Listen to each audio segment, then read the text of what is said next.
Bonjour, dans ce tutoriel, je vais vous montrer comment réaliser un mur d'images.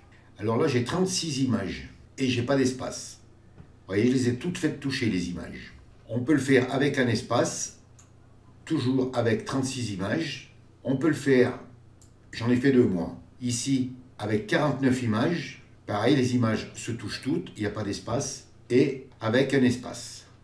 Alors l'espace ici qu'il y a entre les images, on peut le calculer, on peut le mettre moins large ou plus large. Vous voyez ici, là, je l'ai mis bien moins large. Je vais vous montrer tout ça dans le tutoriel, comment on calcule tout ça. Avant de commencer le tutoriel, il va falloir créer un dossier. Alors on va partir avec 36 images. Je vais vous le faire avec 36, ça ira un peu plus vite. Il faut que vous ouvriez un nouveau dossier et vous mettez 36 images dedans. Donc je vais vous montrer comment il faut faire.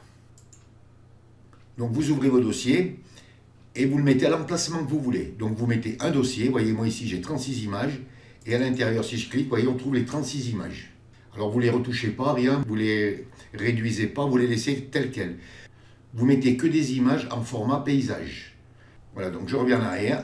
Donc vous regardez bien où vous mettez votre dossier parce qu'il faudra venir le chercher tout à l'heure. Donc une fois que vous avez fait votre dossier et que vous savez l'emplacement où il est, vous fermez tout. Je vais fermer toutes mes images là. Et vous ouvrez une image quelconque. Vous voyez, moi j'ouvre cette image. Alors, la largeur par la hauteur n'a rien à voir l'image. Vous ouvrez n'importe quelle image. Maintenant, on va ouvrir notre dossier. Alors pour ça, vous venez en haut là, sur Fichier et vous cliquez. Ça vous ouvre un menu déroulant et vous venez sur Automatisation. Ça vous ouvre un sous-dossier et vous venez ici sur Planche Contact et vous cliquez. Ça va vous ouvrir cette fenêtre. Alors là, je vais vous donner pas mal d'explications parce qu'il faut savoir quand même les chiffres qu'on met, à quoi ils correspondent. Vous voyez, largeur, hauteur, quelle est la largeur, quelle est la hauteur. Pourquoi en centimètres, ici pourquoi colonne, rangée 6, 6, vous voyez 0,04, il faut savoir pourquoi on met tout ça. Alors première chose, vous venez ici, là, vous voyez, moi c'est marqué dossier, vous cliquez et vous mettez sur dossier. Ensuite, maintenant, on va aller chercher notre dossier. Vous venez sur sélection, là, vous cliquez, et ça vous ouvre une fenêtre, et vous allez chercher votre dossier. Donc moi, je vais aller chercher mon dossier. Voilà, j'ai mon dossier qui est ici, là, mur d'image, donc je l'ouvre. Et là, vous ne l'ouvrez pas le dossier. Vous cliquez simplement dessus pour le mettre en surimpression. Vous voyez, j'ai cliqué dessus. Et vous venez en bas à droite, là, et vous cliquez sur sélectionner un dossier. Et vous faites un clic gauche. Vous voyez, c'est ici, là, Photoshop, Bruno, mur d'image, 36 images horizontales. Donc notre dossier, maintenant, il est sélectionné. Ensuite, vous venez ici sur Document. Alors, Unité. Alors, vous mettez en centimètres. Donc, vous cliquez là sur le petit astérix. Si vous êtes sur pouce ou pixel, vous mettez sur centimètres. Comme ça, en centimètres, ça sera plus facile pour tout le monde. Alors, ici, on a la largeur et la hauteur. Qu'est-ce que c'est? Alors, la largeur, ça sera la largeur de notre image. Et les 9 cm sera la hauteur de notre image. Ensuite, vous mettez une résolution de 300. Et ici, vous mettez pixels centimètres. Donc, si vous êtes sur pixel pouce, par exemple, vous mettez sur pixel centimètre. Alors ensuite, le profil colorimétrique, vous mettez sur sRGB. Vous mettez pareil que moi. Là, hein. Si vous avez autre chose, vous mettez sur celui-là. Alors ensuite, les vignettes. Importer en horizontal en premier. Donc pareil, là, vous cliquez et vous cliquez sur horizontal en premier. Alors ensuite, on a colonne 6 et rangée 6. Eh bien, c'est le nombre de colonnes qu'on va mettre à la verticale et le nombre de rangées qu'on va mettre à l'horizontale. C'est-à-dire, on va en mettre 6 à la verticale et 6 à l'horizontale. Pourquoi? Parce qu'on a 36 images. Donc, vous faites 6 x 6, 36. On sait que ça rentrera dans notre... Si par exemple, on avait 49 images, je vous le montrerai tout à l'heure, on aurait mis 7 là. Pourquoi? Parce que 7 x 7, 49. Vous voyez, c'est en fonction du nombre d'images. Tout ça, il faudra faire le calcul. Donc, vous mettez bien colonne 6, rangée 6, rotation pour une meilleure adaptation. Donc, vous décochez la case. Ensuite, ici, vous décochez, utilisez l'espacement automatique. Et ici, la verticale. Alors, ça, c'est l'espacement qu'on va mettre entre chaque photo. Donc, c'est la partie blanche. Hein. Donc, je vais vous montrer d'abord avec une partie blanche entre les photos et après, je vous montrerai sans rien, comme je vous ai fait voir au début du tuto. Donc, ici, vous mettez 0,04 cm. Horizontal, 0,04 cm. utilisez le nom du fichier, vous décochez tout. Une fois que vous avez fait tous ces réglages, vous avez... Alors surtout celle-ci, là, oui, j'ai pas pensé de vous le dire. Cliquez pas sur si celle-ci, elle est activée, comme ça. Vous la désactivez, hein, sinon ça vous aplatira tous les calques et vous ne pourrez pas les agrandir. Voilà, donc une fois que vous avez fait tout ça et que vous avez bien compris, vous venez sur OK et vous cliquez. Et vous laissez faire Photoshop. Voilà, vous voyez, ça vous a ouvert le document de 16 cm par 9 cm et c'est en train de mettre les images à l'intérieur. Alors regardez à droite, on a deux vignettes. La vignette de gauche, c'est l'image et la vignette de droite, c'est le masque d'écrêtage. Donc chaque image aura son masque d'écrêtage. Voilà. Vous voyez, ça rentre tout très bien. Mais vous vous rendez compte que bon, elles ne sont pas toutes à la même taille. Alors maintenant, on va les mettre à la même taille. Alors pour ça, avant de commencer, vous venez en haut là, sur la barre des options. Et vous voyez, c'est marqué sélection automatique. Et là, vous cochez bien la case. Si elle est décochée, vous la cochez.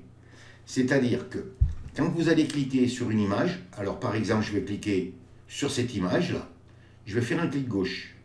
Ça m'a mis la sélection, mais regardez dans les calques, ça m'a sélectionné son calque. Vous voyez, si je le ferme, je ferme mon image. On vient sur ce calque et vous voyez, vous avez un petit chaînon là. Vous cliquez sur le chaînon pour l'enlever. Et à partir de maintenant, on va pouvoir régler notre image. Vous enfoncez la touche Alt, vous venez sur cette poignée là, vous faites un clic gauche, touche Alt enfoncé, clic gauche, et vous faites glisser à droite. Et vous voyez, si je fais glisser, le masque d'écrêtage me calibre mon image. Donc vous la réglez à peu près. Hein. Vous pouvez la descendre, la bouger à gauche, à droite, hein, mais restez bien dans les limites de l'image. Une fois que vous avez terminé, vous venez en haut et vous cliquez. Vous venez sur une autre image, vous cliquez, ça la sélectionne. Vous venez à droite, vous défaites le petit chaînon, touche Alt et vous faites comme tout à l'heure. Vous venez sur le petit astérix et vous cliquez. Alors je vais en faire 4 et après je vous reprendrai quand j'aurai fini. Donc je recommence, je vais en prendre une qui est voilà, celle-ci par exemple. Je clique sur mon image, ça sélectionne mon calque, je défais le chaînon. Alors les chaînons, je pourrais tous vous les faire enlever d'un coup. Mais je ne vous les fais pas enlever parce qu'à la fin, on contrôlera si on a bien enlevé tous les chaînons. Parce que moi, ça m'est arrivé une ou deux fois, j'enlevais les chaînons, et puis il y a des images qui sont à peu près, vous voyez, comme celle-ci là, à peu près dans la bonne taille, et j'y faisais pas attention.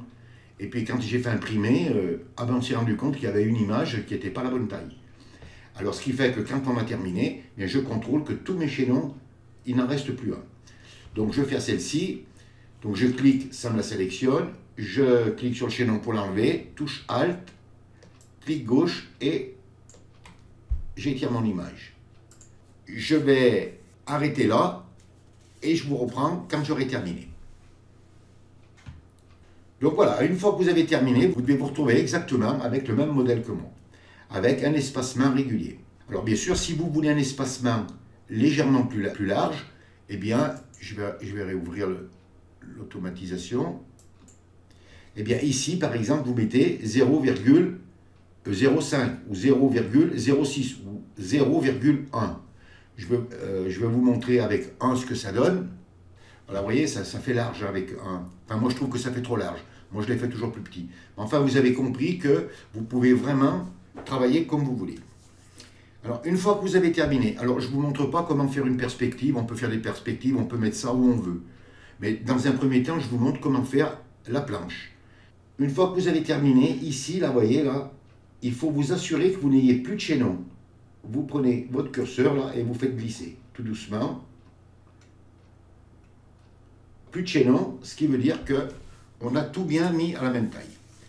Maintenant, je vais vous montrer comment faire sans espace. Alors, je vais tout fermer. Donc, je vais le faire toujours avec 36 images. Hein. Donc, on revient sur automatisation, planche contact.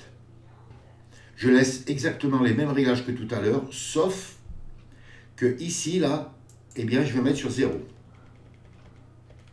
Voilà, on mettait sur 0, et là, sur 0. Donc, bon, je me suis trompé, j'ai tapé la touche entrée. Bon, mais c'est pareil, il fallait faire OK. C'est l'habitude de le faire comme ça. D'habitude, je tape sur entrée, moi, et ça le lance. J'aurais dû vous dire d'aller sur OK. Donc, une fois que vous avez tout mis sur 0, Cette fois-ci, on n'aura pas d'espace.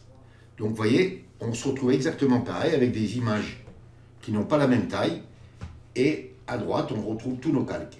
Vous venez sur l'image ici en haut, là vous cliquez dessus, ça vous la sélectionne.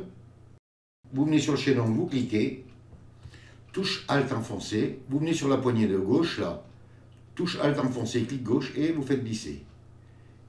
Et vous voyez votre image, elle est dans sa zone. Donc vous la calibrez comme vous voulez. Hein. Donc, je le fais vite fait pour vous montrer. Vous cliquez sur petit astérix, vous venez sur la seconde, vous cliquez sur le chaînon, touche Alt, et là cette fois-ci, regardez, pof, elles vont se coller les images. Je vais faire celle-là.